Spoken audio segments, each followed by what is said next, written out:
കേരളത്തിലെ രാഷ്ട്രീയ രംഗത്ത് ഒരു വലിയ മാറ്റത്തിന്റെ സൂചനകൾ ശക്തമാകുകയാണ്.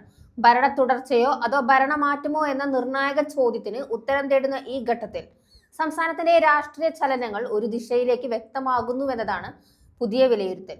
ജനമനസ്സിലെ മാറ്റം, സാമൂഹിക സമവാക്യങ്ങളിലെ ചരിവ്, പ്രചരണ രീതികളിലെ വ്യത്യാസം ഇവയെല്ലാം ചേർന്നപ്പോൾ UDFന് മുന്നേറ്റം ഉണ്ടാകുമെന്നതാണ് തിരഞ്ഞെടുപ്പ് വിദഗ്ധരുടെ നിരീക്ഷണം.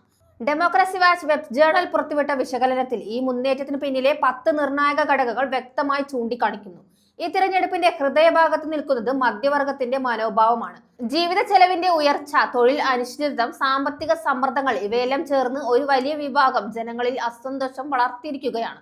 ഈ അസന്തോഷം ഭരണമാറ്റത്തിനായുള്ള ആഗ്രഹമായി മാറുകയാണെങ്കിൽ അത് നേരിട്ട് UDFന് ഗുണകരമാകും. അതേസമയം കേരളത്തിലെ സാമൂഹിക ഘടനയും രാഷ്ട്രീയ ഫലത്തെ നിർണ്ണയിക്കുന്നതിൽ വലിയ പങ്ക് വഹിക്കുന്നു. ക്രിസ്ത്യൻ, മുസ്ലിം, ഈഴവ, തീയ, ലത്തീൻ, കത്തോലിക്ക, ധീവര, ദലിത്, ആദിവാസി വിഭാഗങ്ങളിൽ നിന്ന് UDFന് അനുകൂലമായ പ്രവണത കാണുന്നുവെന്നാണ് വിലയിരുത്തൽ. തദ്ദേശ തെരഞ്ഞെടുപ്പിൽ പ്രകടമായ ഈ ട്രെൻഡ് തുടർന്നാൽ അത് വലിയ രാഷ്ട്രീയ മാറ്റത്തിന് വഴിയൊരുക്കും. LDFനെ പ്രതിരോധിക്കാൻ പ്രതിപക്ഷമുയർത്തിയ RSS ഡീൽ ആരോപണം രാഷ്ട്രീയ ചർച്ചകളിൽ ശക്തമായി നിറഞ്ഞു നിന്നു. എന്നാൽ ഈ ആരോപണത്തെ ഫലപ്രദമായി നേരിടാൻ LDFന് കഴിഞ്ഞില്ലെന്ന വിമർശനം ഉയരുന്നു. ഇത് പ്രചരണത്തിൽ UDFന് ആയുധമായി മാറിയിട്ടുണ്ട്. ഇതിനൊപ്പം വെള്ളാപ്പള്ളി നടേശന്റെ വിവാദ പ്രസ്താവനകളും അതിനോടുള്ള CPMന്റെ നിലപാടും ഈഴവ സമുദായത്തിനകത്ത് തന്നെ അസ്വസ്ഥത സൃഷ്ടിച്ചുവെന്നാണ് നിരീക്ഷണം. ഇത് ചില മണ്ഡലങ്ങളിൽ വോട്ടിംഗ് രീതിയിൽ മാറ്റം വരുത്താൻ ഇടയാക്കാം.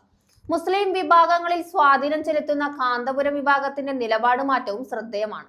സാധാരണയായി സ്ഥിരത പുലർത്തുന്ന ഈ വിഭാഗം ഇത്തവണ ചില സ്ഥലങ്ങളിൽ UDFന് അനുകൂലമായി മാറിയെന്നത് ഫലത്തെ സ്വാധീനിക്കാൻ സാധ്യതയുള്ള ഘടകമാണ്. സ്ത്രീ വോട്ടർമാരെ ലക്ഷ്യമിട്ടുള്ള UDFന്റെ വാഗ്ദാനങ്ങളും ഈ തിരഞ്ഞെടുപ്പിൽ നിർണായകമാണ്. ഇന്ദിരാ ഗ്യാരണ്ടിയും സൗജന്യ ബസ് യാത്ര പോലുള്ള പദ്ധതികളും പ്രത്യേകിച്ച് മധ്യവർഗ കുടുംബങ്ങളിലെ സ്ത്രീകളിൽ വലിയ സ്വാധീനം ചെലുത്തുന്നു എന്നാണ് വിലയിരുത്തൽ. യുവജനങ്ങളിൽ ഉണ്ടാകുന്ന മാറ്റവും ശ്രദ്ധേയമാണ്. ഷാഫി പറമ്പിൽ നടത്തിയ ശക്തമായ പ്രചാരണവും അദ്ദേഹത്തിന്റെ സാന്നിധ്യവും UDFന് വലിയ മുന്നേറ്റം നൽകുന്നുവെന്നാണ് നിരീക്ഷണം. മറുവശത്ത് സമാനമായ തരത്തിലുള്ള ആവേശം സൃഷ്ടിക്കാൻ LDFന് കഴിഞ്ഞില്ലെന്ന വിലയിരുത്തലും നിലനിൽക്കുന്നു. സംഘടനാപരമായി കോൺഗ്രസ് ഇത്തവണ കൂടുതൽ ശക്തമായാണ് രംഗത്തിറങ്ങിയത്. ഗ്രൗണ്ട് ലെവലിൽ പ്രവർത്തനം മുതൽ വോട്ടർമാരുമായി നേരിട്ടുള്ള ഇടപെടലുകൾ വരെ കൂടുതൽ ക്രമബദ്ധമായി നടപ്പിലാക്കുന്നതായി വിലയിരുത്തപ്പെടുന്നു.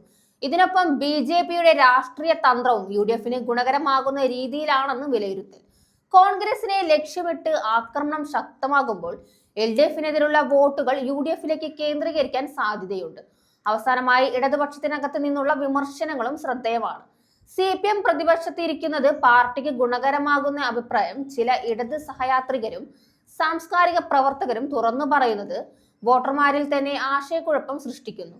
ഇങ്ങനെ വിവിധ ഘടകങ്ങൾ ചേർന്നപ്പോൾ കേരളത്തിലെ രാഷ്ട്രീയ രംഗം ഭരണമാറ്റ സാധ്യതയിലേക്ക് നീങ്ങുന്നുവെന്നതാണ് നിലവിലെ സൂചന.